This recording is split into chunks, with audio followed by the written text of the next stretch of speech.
Baik, bismillahirrahmanirrahim. Assalamualaikum warahmatullahi wabarakatuh. Perkenalkan, nama saya Niken Valinda dari Prodi Ekonomi 2018C. Di sini saya akan menjelaskan materi tentang sistem kekerabatan di Minangkabau. Kelas 3 yaitu sistem kekerabatan matrilineal, sistem perkawinan di Minangkabau. Yang ketiga itu sistem waris di Minangkabau. Sebelum masuk itu, apa itu matrilineal? Matrilineal yaitu sistem kekerabatan matrilineal yaitu sistem kekerabatan berdasarkan garis keturunan ibu. Setiap anak yang lahir dari sebuah keluarga Minangkabau akan menjadi keluarga kerabat ibunya.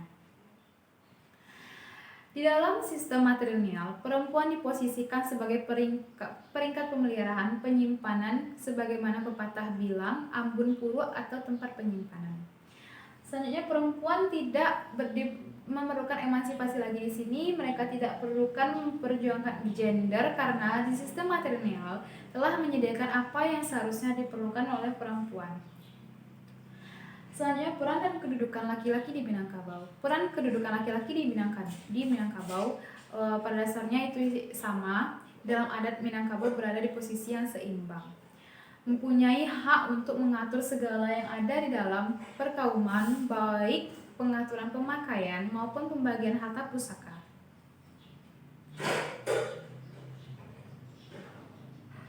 Lanjut, ciri-ciri dari sistem matrilineal.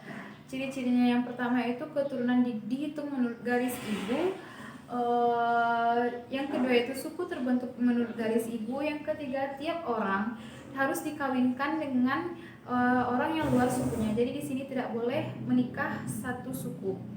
Yang keempat yaitu perkawinan bersifat materi lokal. Di sini bersifat materi lokal yaitu suaminya ikut ke rumah istrinya atau tinggal di rumah istrinya. Hak-hak dan pusaka diwariskan oleh mama kepada keponakannya dan dari saudara laki-laki ibu kepada anak dari saudara perempuan. Selanjutnya, di dunia hanya beberapa suku saja yang menggunakan sistem matrilineal ini, yaitu yang pertama itu suku Minangkabau di Sumatera Barat, Indonesia. Yang kedua itu suku Indian di Aceh Barat. Yang ketiga itu suku Navajo di Amerika Serikat. Yang keempat itu suku Kiasiwi di Indian Timur Laut. Yang kelima itu suku Naki di provinsi Sichuan dan Yuan, Tiongkok. Dan yang terakhir itu beberapa suku kecil yang ada di Kepulauan Asia Pasifik. Suku Minangkabau merupakan suku terbesar penganut sistem kekerabatan matrilineal ini, yaitu garis keturunan ibu ini. Matrilineal merupakan salah satu aspek dan mendefinisikan identitas masyarakat. Kaum perempuan memiliki kedudukan yang sangat istimewa di sini. Lanjut, dalam sistem keturunan matrilineal ini, ayah bukanlah anggota dari garis keturunan anak-anaknya. Ayah dipandang tamu dan diperlakukan sebagai tamu dalam keluarganya. Secara tradisi, setidak-tidaknya tanggung jawab sebagai wali dan garis keturunannya dan pelindung atas harta benda garis keturunan itu, sekalipun dia harus menahan dirinya dan menikmati hasil tanah dan harta pusaka kaumnya sendiri. Selanjutnya yaitu 12 perilaku sumbang yang harus dihindari oleh wanita Minangkabau. Yang pertama itu sumbang duduk. Wanita Minangkabau duduk alusa basimpo, indak boleh mencompong atau mangkek kaki. Yang kedua itu sumbang tagak. Tagak pun padusi Minang diatur risiko. Padusi Minang indak boleh tagak pinggang, indak boleh duduk di janjang atau di muka pintu. Yang ketiga dari sumbang bajalan. Sumbang bajalan yaitu gadi Minang harus berjalan bersama harus bakawan, tidak boleh tagaja-gaja namun harus bailo-elo. Selanjutnya itu sumbang bakato. Di dalam Minang mengeci harus sopan dan punya tujuan. Yang paling penting harus mengerti jukato dan ampe.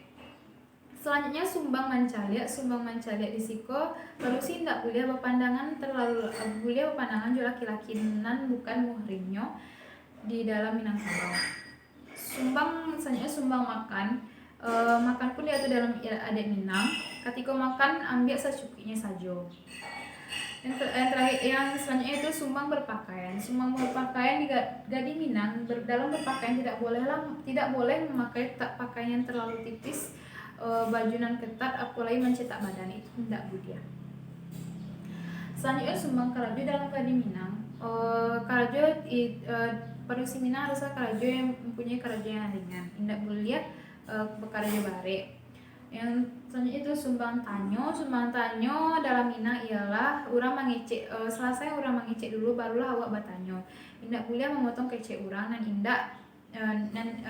indak boleh bertanyo serupa menguji-uji orang. Selanjutnya sumbang jawe. Sumbang bagawa itu produksi Minang haruslah terjago, indak boleh bagawa terlampau rakit laki-laki. Sumbang kurena yaitu dalam tingkah laku seharusnya pandai mengecek perasaan orang lain dan babisi. Selanjutnya sistem perkawinan di Minangkabau. Sistem perkawinan Minangkabau merupakan salah satu hal yang penting karena berhubungan dengan sistem kekerabatan matrilineal. Menurut alam pikiran orang Minangkabau, perkawinan yang ideal itu perkawinan awak sama awak atau dikenal dengan istilah pulang ke mama atau pulang ke baku. Tahap-tahap perkawinan di Minangkabau yaitu Ado marese, maminang, batimang tando, mahanta siriah, babaku, malam bainai, menjapui malapulai, penyambutan di rumah anak daro, tradisi setelah menikah. Permasalahan dalam Minangkabau, perkawinan yang dilarang ialah perkawinan yang terlarang menurut hukum perkawinan yang telah umum. Yang kedua itu pantangan. Pantangan perkawinan ialah perkawinan yang akan merusak sistem adat mereka, yaitu tentang perkawinan sedarah.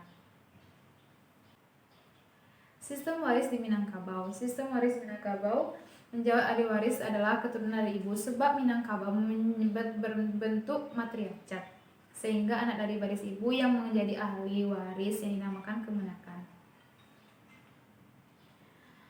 Baiklah, hanya itu yang materi yang dapat saya sampaikan tentang sistem kekerabatan di Minangkabau. Kalau ada salah dan jangan saya mohon maaf. Saya sudah dengan Assalamualaikum warahmatullahi wabarakatuh.